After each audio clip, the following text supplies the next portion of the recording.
sommes chrétiens, c'est parce qu'il y a un Jésus qui est mort.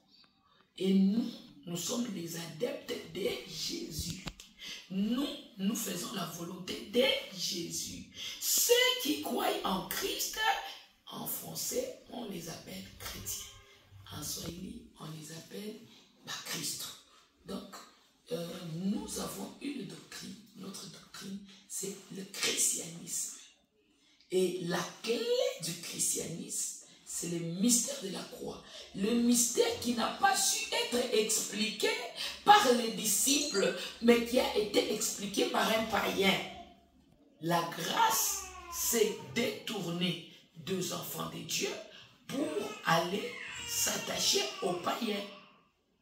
Pierre, Jean, Jacques et les autres n'ont pas su faire la corrélation entre la vie de Jésus-Christ sur la terre et la vie de Jésus-Christ dans les cieux. La présence du Saint-Esprit, ils ont retenu la leçon, mais ils n'ont pas su réunir les données pour le mettre le tout dans un seul lieu. Et il n'y a que le païen qui a pu le démontrer. Moi, j'appelle Paul, autrement, qui fut Saül, un païen. Parce que du vivant de Jésus, il n'a jamais cru en lui. Mais le mystère de la croix, puisqu'il est passé par la croix, ce mystère l'a visité. Et il est devenu un chrétien. Je peux dire, Jésus continue à évangéliser, même après sa mort. Et Paul, c'est le cas le plus palpable. Je m'en vais plus loin pour dire que la parole de Dieu, la conclusion de la Bible, a été mise dans la vie de son serviteur dans un clin d'œil. Parce que la Bible nous dit, il a vu une lumière et directement, il est tombé. Il est devenu aveugle. Il a vu juste une voix. Saül, pourquoi me persécutes-tu? Et cela suffit pour que l'Éternel et Dieu puisse transmettre toute sa connaissance, sa puissance en ses serviteurs. Historiquement parlant, la croix, c'était un lieu maléfique. Parce que c'était les bandits, les brigands, les gens qui ne croyaient pas en Dieu, qui étaient crucifiés au dehors de la ville sur Golgotha, qui est synonyme de la crâne. Mais Jésus, qui était saint, il devait monter avec sa sainteté dans cet endroit maléfique, afin que sa sainteté puisse sanctifier cet endroit et nous justifier aujourd'hui. C'est pourquoi Jésus sur la croix, il a triomphé de pouvoirs maléfiques qui étaient incarnés dans Golgotha sur la crâne. Il a triomphé en amenant sa sanctification là-bas. Écoutez, laisse-moi vous dire, si vous êtes dans une maison toute noire, lorsque la lumière arrive, l'obscurité n'a plus de place et il n'y a pas d'exercice à faire. Lorsqu'il y a la malédiction, la sanctification de Jésus étant arrivée là-bas, automatiquement la malédiction tombe et la sanctification s'installe. Jésus-Christ, c'est notre arme spirituelle dans les plans divins qui a impliqué la croix. Si nous lisons dans Apocalypse 13:8, Jésus-Christ a été immolé dès la création du monde. Dès la création. C'est pourquoi Jésus avait dit aux enfants d'Israël que lorsque Abraham l'a vu, il a tressailli de joie. On a dit, mais cet homme doit être lapidé. Comment peux-tu parler de notre père Abraham alors que lui n'a même pas 50 ans?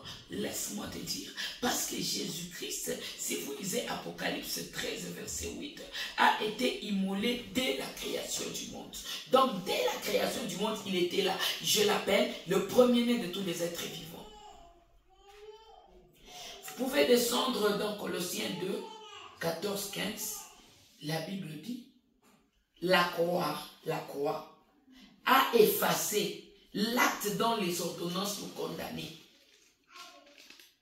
Les ordonnances qui nous condamnaient là ont été effacées par la croix. Donc la croix est le clou fatal de triomphe, l'emblème de notre victoire.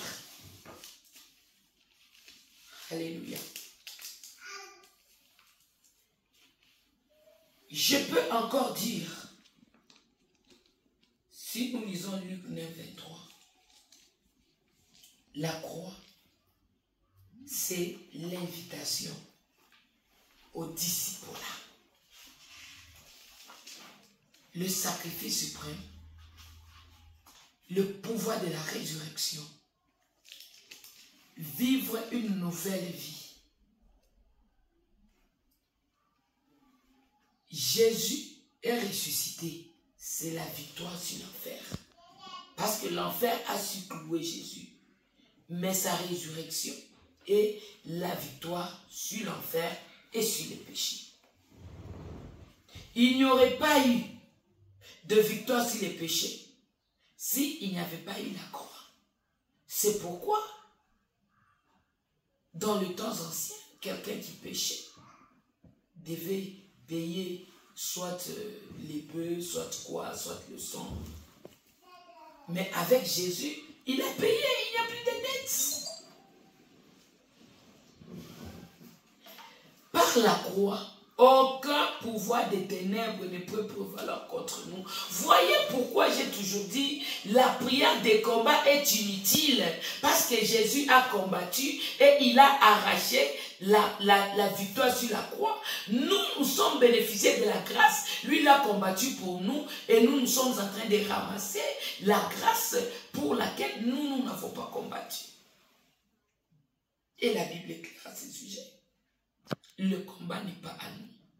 Le combat est à Dieu. À nous la prière, à Dieu le combat. Pourquoi? Parce que sur la croix, il les a dépouillés de toute autorité, de toute domination, de toute principauté. Et il a fait de nous les co-héritiers de la grâce. Aucun pouvoir des ténèbres ne peut prévaloir contre nous. Le mystère de la croix implique que les liens de famille sont tombés.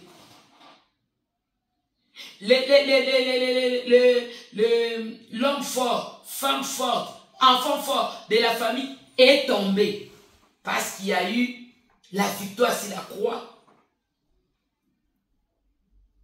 Jésus-Christ, quotidiennement, il accepte de nous sauver. Le mystère de la croix dont nous allons parler cette année est un signe de réconciliation entre Dieu et les hommes. C'est ça le mystère de la croix. Le signe de réconciliation entre Dieu et les hommes. Écoutez, il fallait passer dans le tabernacle par vie. La chambre sainte est la plus sainte. Mais pour le moment, ce n'est pas le cas.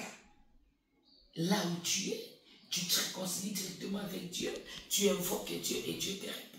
Pourquoi? Parce qu'il n'y a plus des obstacles. Et c'était uniquement les souverains sacrificateurs qui avaient le droit de parler directement à Dieu. Mais maintenant, ce n'est pas le cas. Hein? Quand tu te lèves là, tu implores la grâce de Dieu. Dieu te répond. Quand tu te lèves là, tu pries. Dieu te répond. Et c'est comme ça. C'est ça le mystère de la croix. La réconciliation entre Dieu et les hommes. Vous pouvez lire ça dans Ephésiens 2, versets 14 à 16.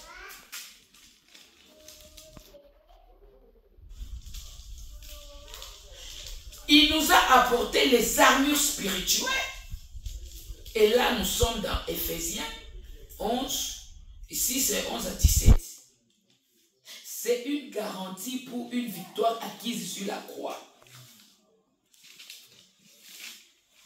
L'Éternel Dieu nous a permis, dans Galates 2:20, de laisser notre vieille nature qui est conclue dans Ésaïe 53 et de prendre une nouvelle nature, la nature de Christ. Que Christ vienne vivre en nous, moyennant la purification, la sanctification, pour nous préparer vers le royaume des cieux. Merci beaucoup, nous venons de chuter pour notre tranche d'enseignement, l'archevêque enseigne. Je vous rappelle que nous sommes sur l'avenue Cascade au numéro 1. Donc, pour tout enseignement, toute question, nous sommes disponibles. Laisse-moi vous dire que cette année, nous allons explorer les mystères de la croix. Je dis bien, pas la puissance, les mystères de la croix. Nous allons tout enseignement bouloji bokum salaba. C'est notre thème de cette année. Soyez nombreux à nous suivre. Laissez des likes, j'aime et autres pour nous encourager à publier encore davantage. Que Dieu vous bénisse.